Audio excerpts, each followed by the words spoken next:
বর্তমানে যে কাজ স্বাভাবিকভাবে চলে বিজ্ঞজনেরা সেই কাজকে প্রেজেন্ট ইনডিফিনিট বলে। চলমান কোনো কাজ যদি নিরবিচ্ছিন্ন হয় সর্বলোকে তাকে প্রেজেন্ট কন্টিনিউয়াস কয়। সমাপ্ত কাজের ফল যদি বর্তমানেও থাকে প্রেজেন্ট পারফেক্ট টেন্স আমরা বলি তাকে। অব্যাহত থাকে যদি পূর্বের কাজের ধারা সম্ভব নয় তা প্রেজেন্ট পারফেক্ট কন্টিনিউয়াস ছাড়া। অতীতকালের যে কাজটি সাধারণভাবে ঘটে রেশ না থাকলেও বর্তমানে তা পাস্ট ইনডিফিনিট বটে। অতীতের যে কাজটি সদা থাকে চলমান পাস্ট কন্টিনিউয়াস ছাড়া রক্ষা হয় না তার মান। দুটি অতীতের মধ্যে যেটি আগে দেয় পাস্ট পারফেক্ট টেন্স আমরা বলি তাই। অতীতে যে কাজটি ছিল বিরাম পাস্ট পারফেক্ট কন্টিনিউয়াস হলো তার নাম।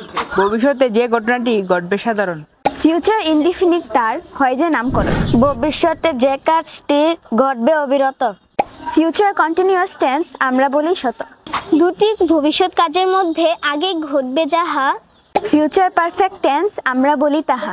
দুটি কাজের মধ্যে যাহা রয় ঘটমান ফিউচার পারফেক্ট কন্টিনিউয়াস সেথায় থাকবে বহমান।